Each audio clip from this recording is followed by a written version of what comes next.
We have some major updates of mixed martial arts, starting with the news.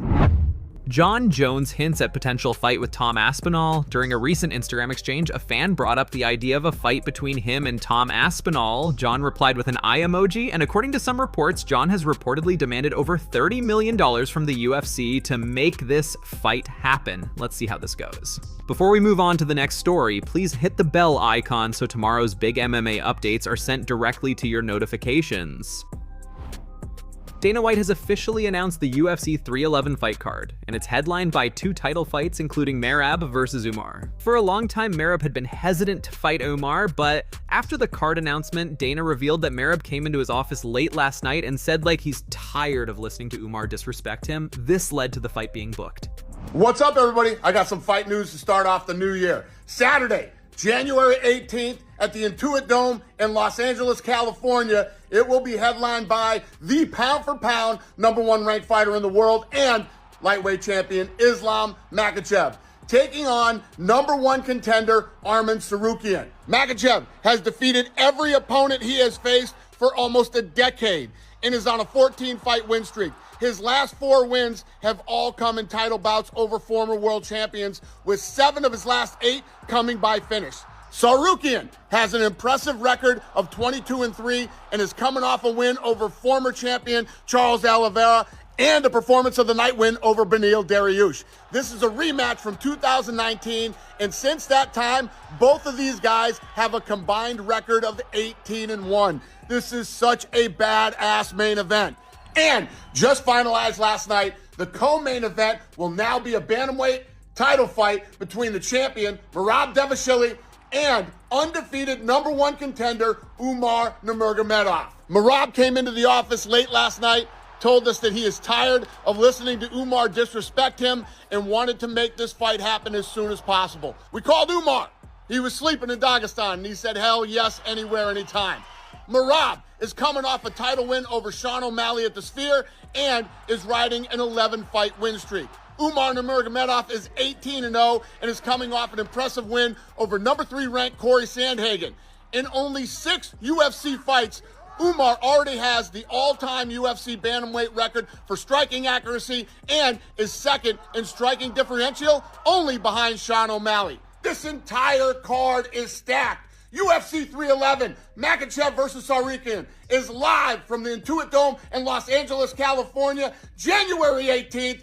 Tickets on sale Friday at Ticketmaster.com. Here's how the community reacts. So now everyone calling Merab a duck can shut up. We really bullied the Goblin. The people forced him to take this fight. LOL, wish it would be the same for Jon Jones. Actually, a very good matchup. We're gonna humble that overhyped Dagestani bum. I still can't believe. This is the real champ move. I'm almost scared it's too good to be true. I'll be there. All these complaints led to Merab Dvalishvili facing an extremely tough wrestler from Dagestan, which is Umar Nurmagomedov. This was inevitable. Damn, Uncle Dana is cooking. Seems like Khabib is already feeling the pressure of cornering both Islam and Umar at UFC 311. Recently on Insta handle, Khabib posted this. He wrote, 2 title fights at once? I think it's never happened before or hasn't happened until now? What a night is waiting for me. I hope I'll survive.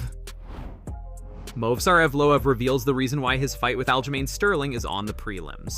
Just 2 days ago, Sterling expressed his frustration about their upcoming fight being placed on the prelims. Now, during a press conference, a reporter asked Movsar for his thoughts on the matter, and this was his response.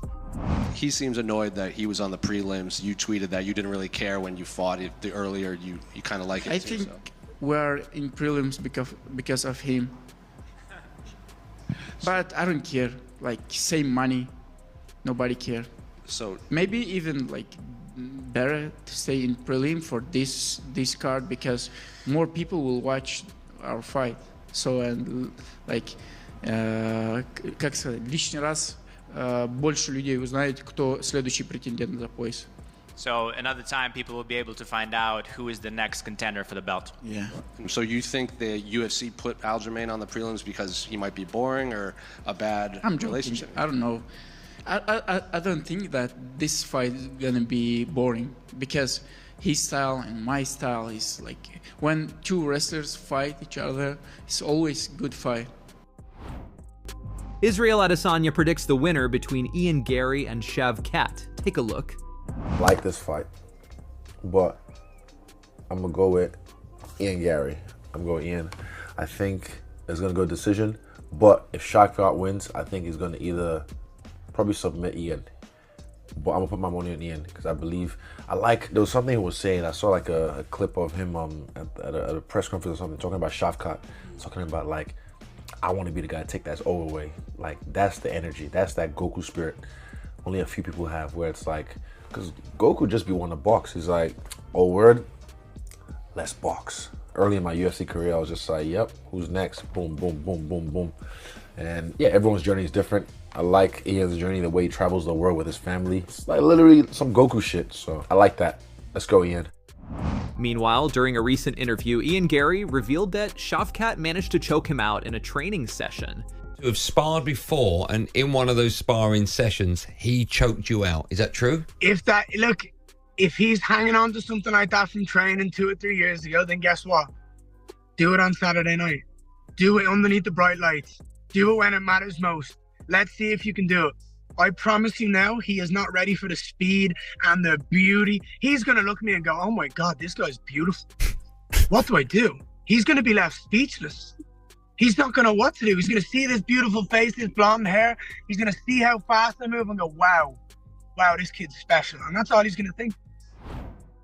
Tom Aspinall had some words for Jon Jones. Recently, Aspinall said that Jon Jones is actually ready to fight him, but he's not being direct about it because he's trying to play mind games with the negotiation. Aspinall says that if someone asked him about a fight that wasn't his next one, he'd avoid talking about it until after his current fight. But Jon Jones keeps bringing it up, which Aspinall sees as a smart, strategic move in the business side of things. It's like Jones is using this to his advantage in negotiations.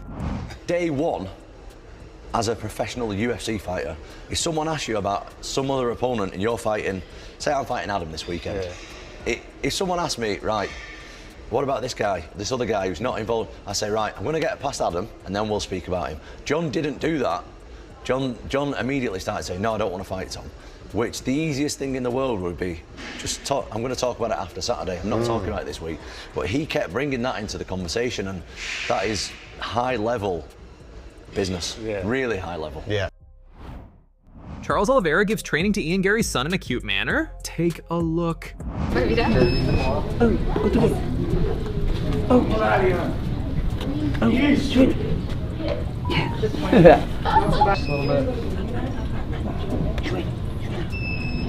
Hands out by your side. Shoot. Same thing, other side. Turn back to me just a little bit more.